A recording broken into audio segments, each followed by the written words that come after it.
ভারতীয় ফুটবল দল যত দিন যাচ্ছে তত তলানিতে আছে, মানে এটা বলে না দ্য নেভার এন্ডিং ডিপ। এই জায়গা থেকে বেরিয়ে আসার উপায় কি? বহু কোচ ট্রাই করা হয়েছে, সেই বব হাউটনের সময় থেকে, তারপর কনস্ট্যান্টাইন, তার আগেও কনস্ট্যান্টাইন ছিলেন, মানলোকে দেওয়া হলো, তার আগে ইগো স্টিমাসকে দেওয়া হলো, মানে প্রচুর বিদেশি কোচ, কিন্তু ভারতীয় দলের কোনো উন্নতি নেই, অবনতি ছাড়া। অ্যাকচুয়ালি যেটা প্রথম আমি মনে করি, যেটা আমাদের দেশে যে ফরেন কোচগুলো এসেই প্রথম ভুলটাই যেটা কী বলে আপনার করেছে আর কি করছে, সেটা হচ্ছে একটা লিগকেই প্রায়োরিটি দিচ্ছে। আইএসএল হওয়ার পর থেকে আমি দেখছি যে এটাকে সর্বোচ্চ পর্যায়ে লিগ ভাবছে, কিন্তু আপনাকে একটা ভেবে দেখতে হবে যার রেজাল্ট 11 বছর পরে আমরা এসে বুঝতে পারছি, যার রেজাল্ট হচ্ছে যে লিগে আপনার রেলিগেশন নেই সেটা কোনো লিগের বজায় এক্সিবিশন টুর্নামেন্ট। কেন এক্সিবিশন টুর্নামেন্ট আপনাকে বলি, আজকে যারা 10, 11, 9, 10, 11 যারা হয়, সেই সব কোচের যদি রেলিগেশন থাকতো, দুটো টিম নামা থাকতো, তাহলে কিন্তু লাস্ট দুটো টিমের কোচের চাকরি চলে যেত, প্লাস প্লেয়ারগুলো আর ফিরে আসতে পারতো না। এটা সিস্টেম। কিন্তু আপনি যদি আইএসএল র্যাকেট দেখেন, ওই প্লেয়াররাও থেকে যাচ্ছে, কোচেরাও থেকে যাচ্ছে, শুধু এজেন্টরা আছে, যেটা এজেন্ট রাজ চলছে, এজেন্টরা ঠিক আপনাকে কোনো না কোনোভাবে আপনার কী বলে ক্লাব পাইয়ে দিচ্ছে। এটা কিন্তু একটা ভীষণ খারাপ দিক। আর সেটাকেই আমরা যে লিগটায় কোনো চাপই তো নেই, 50% ম্যাচের পর থেকে অর্ধেক টিমের কোনো মোটিভেশন থাকে না, থাকতে পারে না, এটাই সিস্টেম।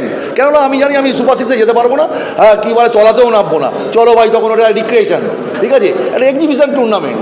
তো আমি এইভাবেই বলছি, তার থেকে আমরা আই লিগের কোনো ফোকাস করছি না। এতে কি হলো, আইএসএলটা এসে গিয়ে প্লেয়ারদের সিকিউরিটি বেড়েছে, অর্থকরী বেড়েছে, কন্ট্রাক্টের অ্যামাউন্ট বেড়েছে, স্ট্যাটাস বেড়েছে, সমস্ত কিছু হয়েছে, টিভি কভারেজ দারুণ হয়েছে, হ্যাঁ। তো সেই সব কিছু অনেক কিছু ভালো হয়েছে, কিন্তু যেটা সবথেকে বেশি প্রয়োজন ছিল আমাদের ডেভেলপমেন্টের জন্য, কিন্তু ওঠানামাটা দরকার ছিল। যেটা চ্যাম্পিয়নশিপ যেমন আছে তেমন কিন্তু পাশাপাশি রেলিগেশনটাও দরকার ছিল। যতদিন না রেলিগেশন আসবে ততদিন কিন্তু এই লিগ থেকে ডেভেলপমেন্টের কোনো রাস্তা দেখতে পাবেন না, যেটা 11 বছর পরে এসে আমরা এখন 137-এ চলে গেছি। তো আইএসএল করে তারপরে লাভটা কী হলো? কিছুই হলো না আমাদের আলটিমেটলি। তো আর ফরেন কোচরা কী করছে, আই লিগে যারা খেলে তারা কোনো প্ল্যান না, ওনারা ওটাকেই ফোকাস করছে, প্লাস সন্তোষ ট্রফিটাকে কোনো ফোকাস করছে না। এই যে আপনার যে কোনো জায়গায় আমাকে কোহিনূর ওখানেই শুধু আছে, আর অন্য জায়গায় আমি পাবো না।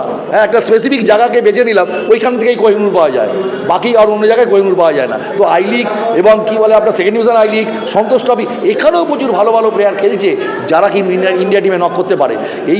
এই টোটাল আপনার ইকোসিস্টেমটা ভেঙে গেছে। আপনার যেটা হচ্ছে, আপনি যদি সিক্রেট টুর্নামেন্ট বলেন সন্তোষ ট্রফিকে, তা সন্তোষ ট্রফি থেকেও আমাকে দেখতে হবে, ওখানেও যদি একটা আমি পেয়ে যাই ইন্ডিয়া টিমের জন্য, আপনার সেকেন্ড ডিভিশন আই লিগে এবং হচ্ছে আপনার আইএসএল, এই চারটে জায়গায় কিন্তু আপনাকে কভার করতে হবে, আদারওয়াইজ কিন্তু ইন্ডিয়ার ভালো টিম হবে না। এখন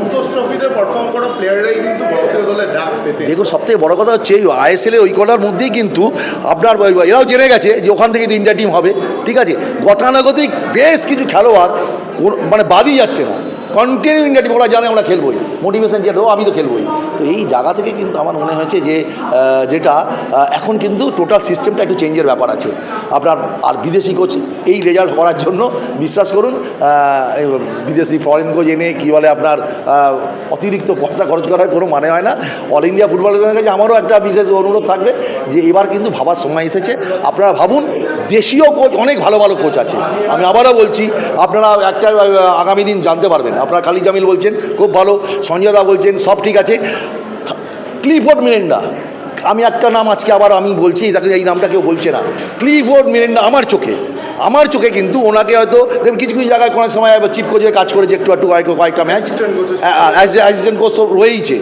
তো সেই জায়গায় বলছি ক্লিফোর্ড মিরেন্ডা কিন্তু ভারতবর্ষের আগামী প্রজন্মর কাছে একটা উঠতি নাম, আমি আবারও বলছি খুব ভালো কাজ করছে আমার দেখায় তার যে কী বলে চিন্তাভাবনা। তো আগামী দিন দেখবেন এই ক্লিফোর্ড মিরেন্ডাকে নিয়েও কিন্তু ভাবা যেতে পারে আগামী দিন। অবশ্যই কী বলে ভালো, খুব ভালো কাজ করছে খালিদ জামিল, সঞ্জয় দা সদ্য কী বলে সন্তোষ ট্রফি চ্যাম্পিয়ন হয়েছে, সবটা মাথায় নিয়ে বললাম, এদের মধ্যে যে কাউকেই করতে পারে। তো সেখানে কী বলে খুব একটা এর থেকে খারাপ কিছু হবে না। Thank you.